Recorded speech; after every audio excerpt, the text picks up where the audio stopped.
Bom, então sobre a prescrição da pretensão executória, também vai ocorrer depois do trânsito em julgado, em condenação definitiva, ou seja, quando é para o réu começar a cumprir a pena. A base de cálculo também vai ser a pena em concreto, né, a pena da sentença, e quando começa a contar. O Código Penal fala que começa a contar do trânsito para acusação.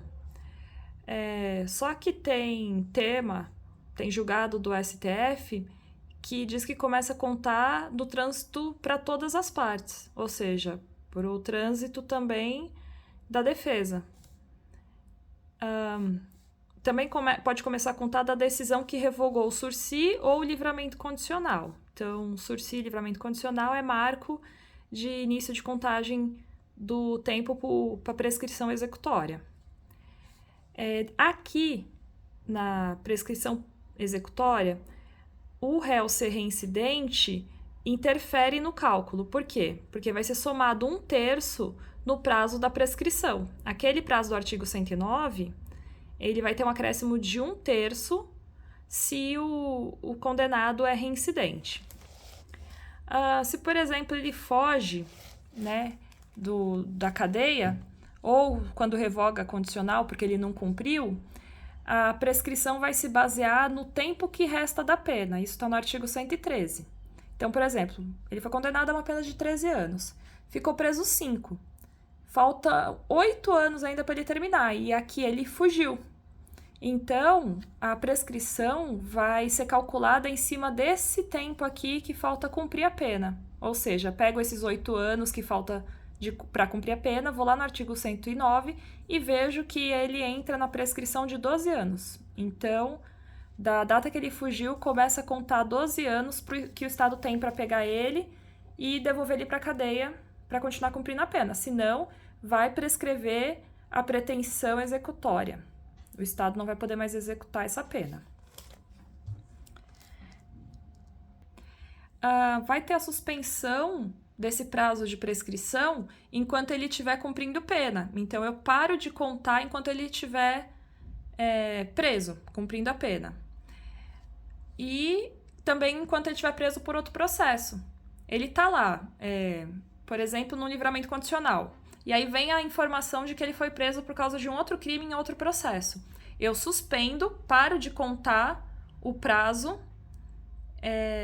enquanto ele estiver preso lá por outro processo, e quando ele for solto lá, aí eu volto a contar o prazo de onde parou aqui no meu processo. Então, a reincidência no curso da prescrição da pretensão executória, ela é interrompida na prática de um novo crime. Então, eu volto a contar do zero se ele comete um novo crime. É um marco de interrupção de contagem de prazo.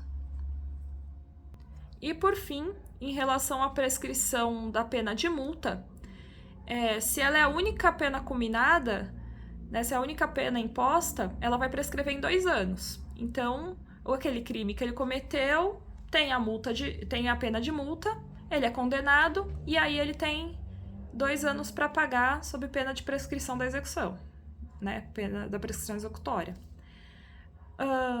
Se essa pena vir junto com uma privativa de liberdade, ou essa multa ela é uma alternativa a uma pena privativa de liberdade, vai prescrever no mesmo prazo da pena do crime cometido, tá? Então, eu cometi um crime. Esse crime é 2 a 4 anos mais multa. Ou então, esse crime é 2 anos ou multa. E aí, eu pego e conto o prazo dessa multa no mesmo prazo prescricional em que eu contaria para a pena privativa de liberdade, para a PPL, tá? E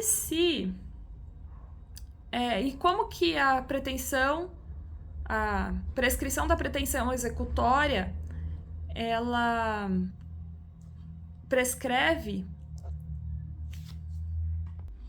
Então, esses casos aqui é a prescrição da pretensão punitiva da multa. Para executar a multa, então, depois de transitado em julgado para todas as partes e a condenação é multa, o prazo prescricional é de 5 anos. Por quê?